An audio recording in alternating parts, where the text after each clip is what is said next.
ఈరోజు నువ్వు నానా రకాల బాధల్లో ఉన్నావు. అవి నీకు పర్మనెంట్గా ఉంటాయా, లేకపోతే దేవుడు వాటిని మార్చేస్తాడా? రైట్, నమ్ముతున్నావా? రైట్. ఈరోజు బోల్డ్ అప్పుల్లో కూరుకుపోయి ఉన్న పీకల్లాగా అందులోనే స్థిరపడిపోతావా, లేకపోతే దానిలోంచి దేవుడు నిన్ను విడిపిస్తున్నాడా? నమ్ముతున్నావా నిజంగా? అయితే అదే మాటకు విడుదల చేయి. ఆ వాక్కు దేవుని ఎదుట ఆమోదం పొంది ఆమేన్ అంటాడు. నీ శరీరంలో రోగాలు ఉన్నాయి, డాక్టరు ఒకటే వాక్ రిలీజ్ చేశాడు, ఇది తగ్గదు అని.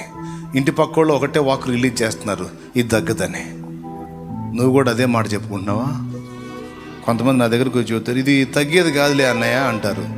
నేను ప్రార్థన చేసే లాభం, సరే సావు నీ కర్మ అంటాను నేను. నేనేం చేసేది?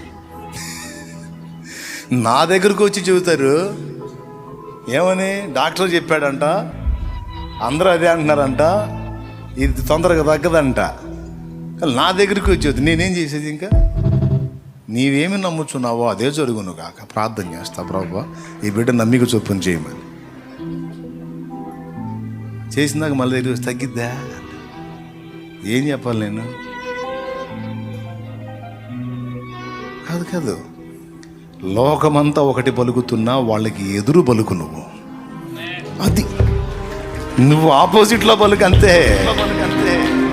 నీకు వచ్చిన జబ్బు పెద్దది, అది తగ్గదు, అది అంతా, అది ఇంత అంటే అది ఎంతైనా మీకది అంత. కానీ నా యేసుకు అది ఎంత,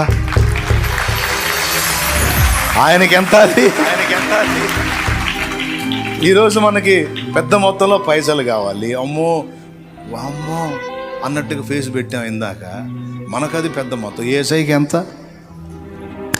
ఒక చిటికేస్తే చాలు, అయిపోతుంది. అది నా విశ్వాసం, అది నా విశ్వాసం, అది అంతే.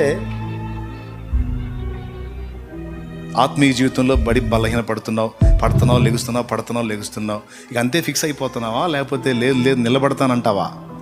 చెప్పు, నిలబడతావా? నిలబెడతాడా? ఆ మాట చెప్పు గట్టిగా.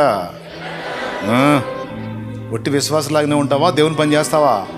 నువ్వు చేస్తావా? చేయిస్తాడా? అది యేసు నామములో చేయిస్తాడు. సంఘ నాయకులు చెప్పండి, ఒక సంఘమేనా అనేక సంఘాలు కట్టిస్తాడా? కొద్ది మందినైనా అనేక మంది ప్రజల్ని ప్రభావితం చేసే శక్తిని ఇస్తాడా? ఏం నమ్ముతున్నావు? పలుకు యేసు నామములో అదే జరుగునుగాక. పలుకు యేసు నామములో అదే జరుగునుగాక. దరిద్రతలో ఉన్నావు.